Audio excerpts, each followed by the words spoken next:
Nursing ഡയറക്ടറിന്റെ പുതിയൊരു വീഡിയോയിലേക്ക് ഏവർക്കും സ്വാഗതം. നിരവധി കുട്ടികളും പേരൻസും ചോദിക്കുന്ന ഒരു കാര്യമാണ്, +2 കഴിഞ്ഞതിന് ശേഷം നഴ്സിംഗ് പഠിക്കുവാനായിട്ട് ജർമ്മനിക്ക് പോകണോ, അതിലെന്തെങ്കിലും ബെനിഫിറ്റ് കാര്യങ്ങളോ ഉണ്ടാവുമോ എന്നുള്ളത്. സ്റ്റഡീസിന് വേണ്ടി നിരവധി കുട്ടികളാണ് ഓരോ വർഷവും ജർമ്മനിക്ക് പോകുന്നത്. അപ്പോൾ അത് നല്ലതാണോ, അതിൻ്റെ എന്തൊക്കെ പോരായ്മകൾ അല്ലെങ്കിൽ എന്തൊക്കെ ബെനിഫിറ്റുകൾ ഉണ്ടെന്നുള്ളതാണ് മെയിനായിട്ട് ഈ വീഡിയോയിൽ ഉൾപ്പെടുത്തുന്നത്. നമ്മൾ ഏറ്റവും ആദ്യം ശ്രദ്ധിക്കേണ്ട ഒരു കാര്യം, നിരവധിയായിട്ടുള്ള ഏജൻസികളായാലും പല ഇൻസ്റ്റിറ്റ്യൂട്ടുകളാണെങ്കിലും ജർമ്മനിയിൽ പോകുന്നതിനെക്കുറിച്ചുള്ള നിരവധി വാഗ്ദാനങ്ങൾ നൽകാറുണ്ട്.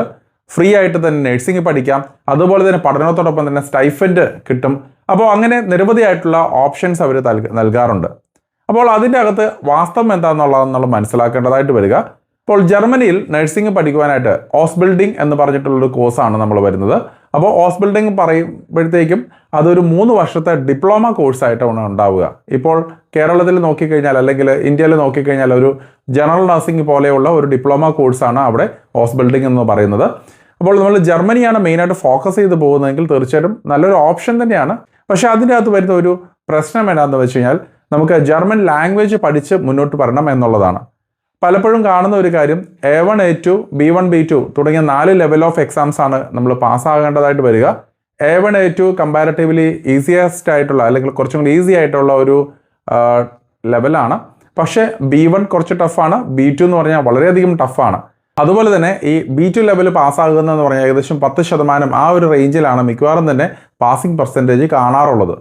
അപ്പോൾ നിരവധി കുട്ടികൾ ഈ പറയുന്നത് പോലെ 1 വർഷവും 2 വർഷമായിട്ട് ഇതിനു വേണ്ടി ജർമ്മനി വേണ്ടി പുറകെ മെനക്കെട്ടിട്ട് B2 ഒന്നും പാസ്സാകാതെ വീണ്ടും തിരിച്ച് പഴയ പടിയിലേക്ക് BS നഴ്സിംഗ് അല്ലെങ്കിൽ ജനറൽ നഴ്സിംഗ് കോഴ്സുകളൊക്കെ പഠിക്കുവാനായിട്ട് മുന്നോട്ട് വരുന്നതുകൊണ്ട്, അപ്പോൾ നിങ്ങൾ പ്രത്യേകം ശ്രദ്ധിക്കേണ്ട ഒരു കാര്യം, ഇതൊരു ലാംഗ്വേജ് ഓറിയൻറ്റഡ് ആയിട്ടുള്ള ഒരു കോഴ്സ് ആയതുകൊണ്ട് തന്നെ ലാംഗ്വേജിൽ നിങ്ങൾക്ക് അത്രത്തോളം പ്രാവീണ്യം ലഭിക്കുമെന്നുള്ള ഉറപ്പുള്ളവർക്ക് മാത്രം തീർച്ചയായിട്ടും തിരഞ്ഞെടുക്കാൻ സാധിക്കുന്ന ഒരു ഓപ്ഷനാണ് ഓസ്ബിൽഡിംഗ് കോഴ്സായിട്ട് മുന്നോട്ട് പോകേണ്ടത്. ഇവർ പറയുന്ന രീതിയിൽ പ്രോപ്പറായിട്ട് തന്നെ പോയി കഴിഞ്ഞാൽ തീർച്ചയായിട്ടും ഫ്രീ ആയിട്ട് തന്നെ നിങ്ങൾക്ക് നഴ്സിംഗ് പഠിച്ച് ജർമ്മനിയിൽ തന്നെ സെറ്റിൽ ആകാനുള്ള അവസരങ്ങൾ ലഭിക്കുന്നതാണ്.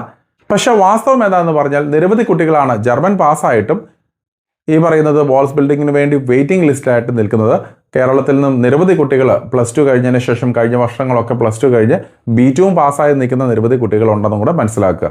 അപ്പോൾ മുന്നോട്ട് വരുമ്പോൾ തീർച്ചയായിട്ടും ഇനിയും അവിടെ ജോലി സാധ്യതയും കാര്യങ്ങളൊക്കെ വളരെയധികം അടഞ്ഞുകൊണ്ടിരിക്കുന്ന ഒരു സാഹചര്യമാണ് ഉണ്ടാവുന്നത്. കാരണം BSc നഴ്സിംഗ് കോഴ്സ് കഴിഞ്ഞതിന് ശേഷവും ജർമ്മൻ B2 ലെവൽ പാസ്സായ കുട്ടികളും നിരവധിയായിട്ടുണ്ട്. ഇപ്പോൾ കേരളത്തിൽ നിന്ന് കഴിഞ്ഞ വർഷങ്ങളൊക്കെ പഠിച്ചിറങ്ങിയ കുട്ടികളൊക്കെ തന്നെ B2 ലെവലൊക്കെ കംപ്ലീറ്റ് ചെയ്ത് ഇതുവരെയും അതിൻ്റെ പ്രോസസ്സിംഗ് ഒക്കെ ഡിലേ ആയിട്ട് സ്റ്റക്കായിട്ട് നിൽക്കുന്ന സാഹചര്യമാണ് ഉണ്ടാവുക. വേറൊരു ആംഗിളിൽ നമ്മൾ നോക്കിക്കഴിഞ്ഞാൽ, നമ്മൾ ഈ പറയുന്നത് പോലെ ജർമ്മനിൽ ഓസ്ബിൽഡിംഗ് കഴിഞ്ഞതിന് ശേഷം ഡിപ്ലോമ സർട്ടിഫിക്കറ്റ് ആണ് ഉണ്ടാവുക. അപ്പോൾ ജർമ്മനിയിലും അതിനോട് ചുറ്റിപ്പറ്റിയുള്ള ഏതാനും ചില കൺട്രീസും മാത്രമാണ് നമുക്ക് ഓപ്ഷനായിട്ടുണ്ടാവുക. കാരണം ഈ ഒരു ഡിപ്ലോമ സർട്ടിഫിക്കറ്റുകൾ മിക്കവാറും വരുന്ന യൂറോപ്യൻ യൂണിയനിൽ ആയിക്കോട്ടെ ഓൾ ഓവർ വേൾഡിൽ ഒന്നും തന്നെ അക്സെപ്റ്റഡ് അല്ല എന്നും കൂടെ മനസ്സിലാക്കുക. അപ്പോൾ ജർമ്മനി തന്നെ മാത്രമായിട്ട് ഫോക്കസ് ചെയ്യുന്ന കുട്ടികൾക്ക് മാത്രമാണ് ഈ ഒരു പോസിബിലിറ്റി ഉണ്ടാവുക. അങ്ങനെ നോക്കിക്കഴിഞ്ഞാൽ ഇന്ത്യയിൽ നിന്ന് തന്നെ BS നഴ്സിംഗ് കോഴ്സുകൾ കംപ്ലീറ്റ് ചെയ്ത് കഴിഞ്ഞതിന് ശേഷം ഓപ്ഷൻസ് ആയിട്ട് മുന്നോട്ട് പോകുന്നതായിരിക്കും നല്ലത്. കാരണം 4 വർഷത്തിന് ശേഷം എന്താണ് അവിടുത്തെ സാഹചര്യം, ഈ പറയും യുദ്ധവും കാര്യങ്ങളൊക്കെ ആയതുകൊണ്ട് തന്നെ നമ്മളൊക്കെ തന്നെ ജീവനോടെ ഉണ്ടാവുമോ എന്നുള്ളൊരു അവസ്ഥ പോലും നമുക്കറിയത്തില്ല. അപ്പോൾ ആ ഒരു സമയത്ത് ഏറ്റവും ബെസ്റ്റ് ഓപ്പണിംഗ് ആയിട്ടുള്ള ഏറ്റവും നല്ല രീതിയിലുള്ള സാഹചര്യങ്ങൾ ഒരുക്കി തരുന്ന ഏത് കൺട്രി ആണെന്നുള്ളത് മനസ്സിലാക്കി അതിനനുസരിച്ച് നമുക്ക് മൂവ് ചെയ്യാന്നുള്ളതാണ് നമ്മൾ ചെയ്യേണ്ടതായിട്ട് വരിക. ഒരു പക്ഷേങ്കിൽ കുറേ വർഷങ്ങൾക്ക് ശേഷം തിരിച്ച് നാട്ടിൽ റീലൊക്കേറ്റ് ചെയ്യാനായിട്ട് താല്പര്യപ്പെടുന്നവർക്കാണെങ്കിലും ഇവിടുത്തെ വാലിഡ് ആയിട്ടുള്ള ഡിഗ്രി സർട്ടിഫിക്കറ്റ് ആയതുകൊണ്ട് തന്നെ തിരിച്ചു വന്ന് ജോയിൻ ചെയ്യാനുള്ള ഓപ്ഷൻസും ഉണ്ടെന്നും കൂടെ മനസ്സിലാക്കുക. അതുപോലെ തന്നെ ജർമ്മൻ പഠിക്കുവാനായിട്ട് പോകുന്ന കുട്ടികളുടെ കാര്യത്തിൽ നോക്കിക്കഴിഞ്ഞ് കഴിഞ്ഞാൽ 2 വർഷം അവരുടെ ലൈഫ് ടൈമിൽ നിന്ന് മാറിപ്പോകുന്നത് കാണാറുണ്ട്. കാരണം +2ൻ്റെ റിസൾട്ടുകളൊക്കെ വന്നു കഴിഞ്ഞതിന് ശേഷം അവർ ജർമ്മൻ എന്ന പറഞ്ഞ രീതിയിൽ ഇപ്പോൾ ഒരു ജൂൺ ജൂലൈ മാസത്തേക്കൊക്കെ ഈ കോഴ്സുകൾ പഠിക്കുവാനായിട്ട് മുന്നോട്ട് പോകുന്ന സാഹചര്യമാണ് കാണാറുള്ളത്. അപ്പോൾ ആ ഒരു സമയത്ത് ജോയിൻ ചെയ്യുന്ന കുട്ടിക്കാണെങ്കിലും ഏകദേശം 1 വർഷത്തെ പ്രോസസ്സിംഗ് ടൈം എടുക്കുന്നുണ്ട് ഈ ഒരു ജർമ്മൻ്റെ കോഴ്സുകൾ കംപ്ലീറ്റ് ചെയ്യാൻ തന്നെ. അതായത് ഈ പറയുന്ന പോലെ A1 A2 B1 B2 ലെവലിൽ നമ്മൾ ലാംഗ്വേജസ് പാസ്സാകണമെങ്കിൽ മിനിമം 1 ഇയർ എങ്കിലും സമയം എടുക്കുന്നുണ്ട്. അപ്പോൾ ഏതെങ്കിലും ലെവൽ പാസ്സാകാതെ ഫെയിലായി വീണ്ടും റിപ്പീറ്റ് ഒക്കെ ചെയ്യുമ്പോഴത്തേക്കും വീണ്ടും ഡിലേയ്സ് വരാൻ സാധ്യതയുമുണ്ട്. ഇതുകൂടാതെ തന്നെ പ്രോസസ്സിംഗ് ടൈമും അത്യാവശ്യം നല്ല ഡിലേയ്സ് വരുന്നുണ്ട്. അപ്പോൾ അങ്ങനെ നോക്കിക്കഴിഞ്ഞാൽ B2 വരെ പാസ്സായതിനു ശേഷം ഈ പറഞ്ഞ പ്രോസസ്സിംഗ് ടൈമും എല്ലാം ഉൾപ്പെടുത്തി നോക്കിക്കഴിഞ്ഞ് കഴിഞ്ഞാൽ ഏകദേശം 2 വർഷം മാറുന്നതായിട്ടാണ് കാണുന്നത്. വീണ്ടും നമ്മൾ 3 വർഷത്തെ ഈ ഡിപ്ലോമ കോഴ്സ് അഥവാ നമ്മൾ ജർമ്മനിയിൽ എത്തിപ്പെട്ട് കഴിഞ്ഞാൽ 3 വർഷത്തെ ഡിപ്ലോമ കോഴ്സും കൂടെ കംപ്ലീറ്റ് ചെയ്യുമ്പോൾ 5 വർഷത്തിന് ശേഷമാണ് നമുക്കവിടെ പ്രാക്ടീസ് ചെയ്യാനായിട്ട് സാധ്യത ഉണ്ടാവുക. അപ്പോൾ ഈ ഒരു കാര്യം നിങ്ങൾ പ്രത്യേകം ശ്രദ്ധിക്കുക. അപ്പോൾ B1 B2 വരെ കംപ്ലീറ്റ് ചെയ്യണമെങ്കിൽ ഏകദേശം പല ഏജൻസിക്കാരും 50,000 മുതൽ 75,000 വരെയൊക്കെയാണ് സാധാരണ രീതിയിൽ ഫീസൊക്കെ ഈടാക്കുന്നത്. അതുകൂടാതെ അത്രയും തന്നെ ഏകദേശം അതിൻ്റെ അടുത്ത് തന്നെ ഫീസ് നമ്മൾ എക്സാംസ് എഴുതുവാനായിട്ട് തന്നെ വരുന്നുണ്ട്. കൂടാതെ നമ്മൾ ഹോസ്റ്റലിൽ ബാക്കിയുള്ള ചിലവുകളെല്ലാം വരുമ്പോൾ ഏകദേശം 2.5 ലക്ഷം രൂപ ചിലവും കൂടെ ഈ ഒരു സമയത്ത് ഉണ്ടാവുന്നുണ്ടെന്നും കൂടെ മനസ്സിലാക്കുക. അപ്പോൾ പല ഏജൻസിക്കാരും വാഗ്ദാനം ചെയ്യുന്നത് പോലെ തന്നെ ഫ്രീ ആയിട്ട് സ്റ്റൈഫൻഡോടുകൂടി പഠിക്കാമെന്നുള്ളതാണ്. ഇതൊരു വൊക്കേഷണൽ കോഴ്സ് ആയതുകൊണ്ട് തന്നെ നമുക്ക് കൂടുതലും നമുക്ക് ഈ പറയുന്ന പോലെ കോഴ്സ് ഓറിയൻറ്റഡ് അല്ലെങ്കിൽ ഈ പറയുന്ന പോലെ പാർട്ട് ടൈം പോലെ നമുക്ക് ജോബ് ഓറിയൻറ്റഡ് ആയിട്ടാണ് കാര്യങ്ങൾ പോകുന്നത്. അപ്പോൾ നമ്മളവിടെ ജോലി ചെയ്യുന്നതിനുള്ള ഒരു എമൗണ്ട് ആണ് നമുക്ക് ലഭിക്കുക.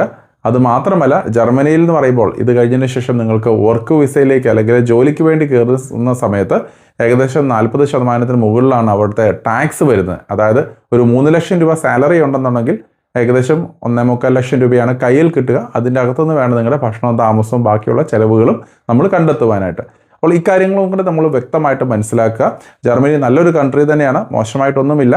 പക്ഷേ ഇപ്പോഴത്തെ ഒരു സാഹചര്യത്തിൽ നിരവധി കുട്ടികൾ +2 കഴിഞ്ഞ കുട്ടികളായിക്കോട്ടെ, BS നഴ്സിംഗ് കോഴ്സുകൾ കഴിഞ്ഞിട്ട് ജർമ്മൻ കംപ്ലീറ്റ് ചെയ്ത കുട്ടികളായിക്കോട്ടെ, എല്ലാവരും സ്റ്റക്കായി നിൽക്കുന്ന ഒരു സാഹചര്യമാണ്.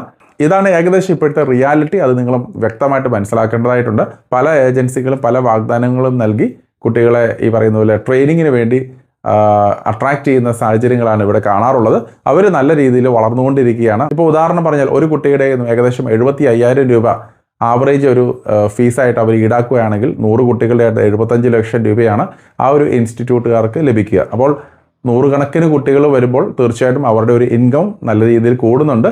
അപ്പോൾ നിങ്ങൾ ഒരിക്കൽ കൂടി വ്യക്തമായിട്ട് ഇതിനെക്കുറിച്ച് സ്റ്റഡി ചെയ്തിട്ടതിന് ശേഷം മാത്രം നിങ്ങൾ ജർമ്മനിൽ നഴ്സിംഗ് പഠിക്കുവാനായിട്ട് പോകുന്നത് എന്നുള്ളതാണ് എനിക്ക് സജസ്റ്റ് ചെയ്യാനുള്ളത്. കാരണം അതിനേക്കാളും കുറച്ചും കൂടെ ബെറ്റർ ഓപ്ഷൻ എന്ന് പറഞ്ഞാൽ നിങ്ങൾ കേരളത്തിൽ നിന്ന് അല്ലെങ്കിൽ ഇന്ത്യയിൽ നിന്ന് തന്നെ നഴ്സിംഗ് പഠിച്ച് അത് കഴിഞ്ഞതിന് ശേഷം നിങ്ങൾ ജർമ്മൻ ആണെങ്കിൽ ജർമ്മൻ, അല്ലെങ്കിൽ ഇറ്റലി ആണെങ്കിൽ ഇറ്റലി, അല്ലെങ്കിൽ UK ഓസ്ട്രേലിയയോ കാനഡയോ US എവിടെ വേണേലും നിങ്ങൾക്ക് മൂവ് ചെയ്യാനുള്ള ഓപ്ഷൻസ് ഉണ്ടാവും എന്നുള്ളത് കൂടെ മനസ്സിലാക്കുക. ഇപ്പോൾ ഗൾഫിലൊക്കെ ആണെങ്കിൽ വീണ്ടും ഓപ്പണിംഗ് ഒക്കെ സ്റ്റാർട്ട് ചെയ്ത് തുടങ്ങിയപ്പോഴാണ് ഇപ്പോൾ ഒരു വാർ വന്നത്. അപ്പോൾ തീർച്ചയായിട്ടും മുന്നോട്ട് വരുന്ന ദിവസങ്ങളിലൊക്കെ ആണെന്നുണ്ടെങ്കിലും നിരവധി ഓപ്പണിങ്ങുകൾ ഗൾഫ് മേഖലയിലും ലഭിക്കുമെന്നാണ് നമ്മൾ പ്രതീക്ഷിക്കുന്നത്. അപ്പോൾ നഴ്സിംഗ് എന്നുള്ളത് എവർഗ്രീൻ പ്രൊഫഷനാണ്. അതുകൊണ്ട് തന്നെ തീർച്ചയായിട്ടും നിങ്ങൾക്ക് നല്ല രീതിയിൽ പഠിച്ച് മുന്നോട്ട് പോയി കഴിഞ്ഞാൽ നല്ല സാലറിയോടുകൂടി തന്നെ അത് ഇന്ത്യയിലായാലും അബ്രോഡ് ആയാലും നിങ്ങൾക്ക് ഓപ്ഷൻസ് ലഭിക്കുന്നതുമാണ്. അപ്പോൾ മറ്റൊരു അപ്ഡേറ്റുമായി ഉടൻ തന്നെ കാണാം. നന്ദി.